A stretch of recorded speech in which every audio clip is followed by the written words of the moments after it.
अस्सलाम वालेकुम। आज हम बहुत ही इम्पोर्टेंट कॉन्सेप्ट्स को डिस्कस करेंगे जो हैं एपोप्टोसिस एंड नेक्रोसिस। दोनों प्रोसीजर में सेल जो है उसकी डेथ हो जाती है, लेकिन फ़र्क ये है कि जो एपोप्टोसिस है इसमें बाकायदा एक प्रोग्राम के ज़रिए सेल की डेथ होती है, और जो नेक्रोसिस है उसमें एक्सीडेंटल सेल की डेथ हो जाती है।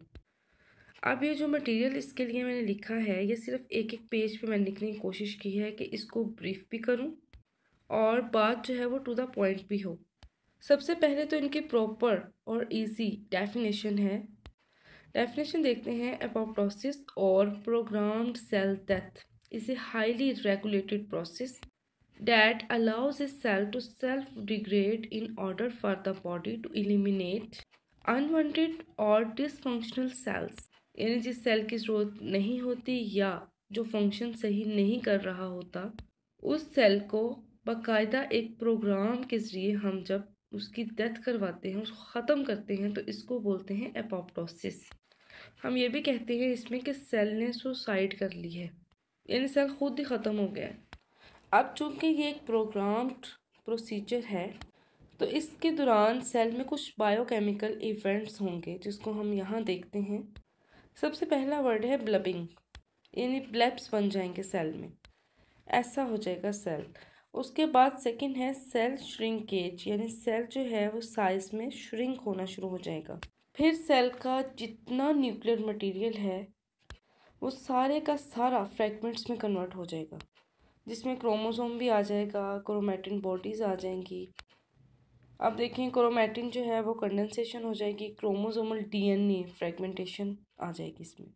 अगर ह्यूमन्स एडल्ट की बात की जाए, अब अगर देखा जाए तो ह्यूमन एडल्ट्स में सिर्फ एक दिन में 50 से 70 बिलियन सेल्स जो हैं वो एपोप्टोसिस के प्रोसीजर से गुजरते हैं। अब एपोप्टोसिस जो है वो बहुत ज़रूरी होती है। अब यहाँ पर 3 मैंने इसके रोल लिखे हैं। फर्स्ट जो है वो है नॉर्मल होम्योस्टेसिस। सेकंड है इनहिबिशन ऑफ कैंसर, यानी अगर कोई सेल जो है वो सही प्रॉपर फंक्शन नहीं कर रहा तो वो खुद से ही ख़त्म हो जाएगा। तो इस तरह से एबनॉर्मल सेल जो हैं वो खुद ब खुद ही ख़त्म होते रहेंगे।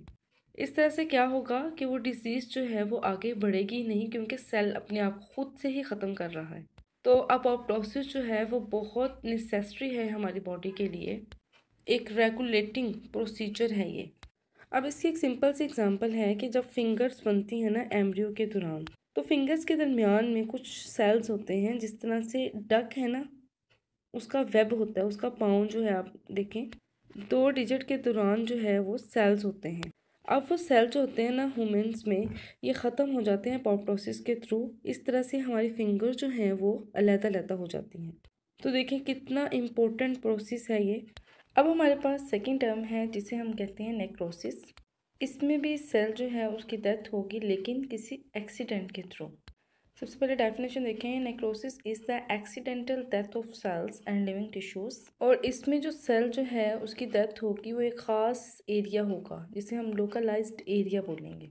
अब नेक्रोसिस के कौन कौन से काजेज़ हो सकते हैं? इंजरी है, इन्फेक्शन हो सकता है, कैंसर हो सकता है, या जिस्म के ऐसे ज़ख़म जिसका ट्रीटमेंट जो है वो ठीक से ना हुआ हो।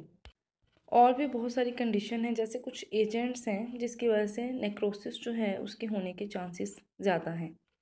जिस तरह हाइपॉक्सिया है, ऑक्सीजन की कमी हो जाए अगर, केमिकल एजेंट, फिज़िकल एजेंट या माइक्रोबियल एजेंट। ये एमसीक्यू में आ सकते हैं आपको ये दोनों क्वेश्चन। फिर बायोकेमिकल इवेंट्स, अब इसमें कौन से होंगे? सबसे पहले तो लाइसोसोम से एक ख़ास किस्म का एंजाइम रिलीज़ होगा। लाइसोसोम की डिटेल भी हम पढ़ चुके हैं। लाइसो का मतलब था ब्रेक डाउन करना, जोम का मतलब था बॉडी। अब ये क्या करेगा? तमाम सेलुलर कंपोनेंट्स की ब्रेक डाउन करेगा। फिर इसमें ब्लेब्स बन जाएंगे, जिस तरह से छाले बनते हैं ना उबार टाइप, इस तरह इसको ब्लेब्स बोलते हैं। फिर जिस तरह हमने एपोप्टोसिस में देखा कि न्यूक्लियस जो है वो भी ब्रेक डाउन कर जाता है, इसमें भी सेम ऐसे ही होगा। एपोप्टोसिस में सेल जो है श्रिंक होता है, नेक्रोसिस में स्वेल होगा।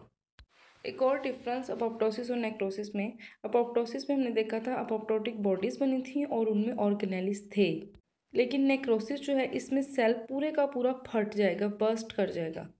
तो सारा कुछ इसमें खुद ही फैल जाएगा, कोई भी चीज़ किसी भी ब्लैब के अंदर नहीं होगी।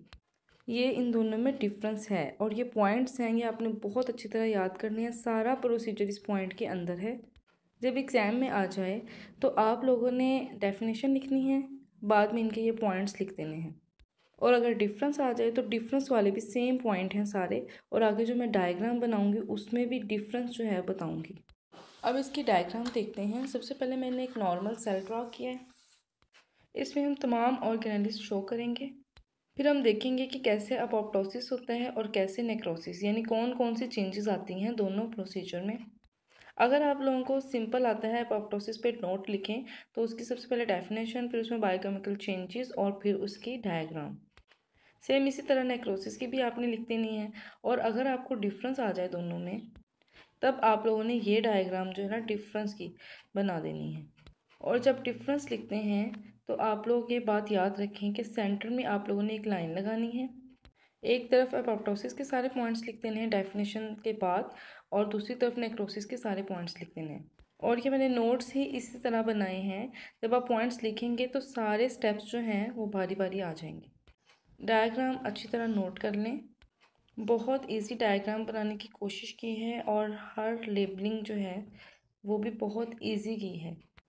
सब स्टेप्स क्लियर हैं, कोई मुश्किल नहीं है। ये थी आज की वीडियो। आज हमने एपोप्टोसिस और नेक्रोसिस की डिटेल स्टडी की और बहुत इजी डायग्राम देखी। वीडियो अगर अच्छी लगी हो तो इसे लाइक, शेयर और कमेंट ज़रूर करें। और जो लोग इस चैनल पे न्यू हैं इसको सब्सक्राइब ज़रूर करें। यहाँ पर आपको हर तरह की इजी डायग्राम देखने को मिलेगी और स्टेप बाय स्टेप डायग्राम को ड्रा किया जाएगा ताकि आप लोगों को बहुत अच्छी तरह से समझ आ जाए। वीडियो देखने का बहुत बहुत शुक्रिया। अल्लाह हाफिज़।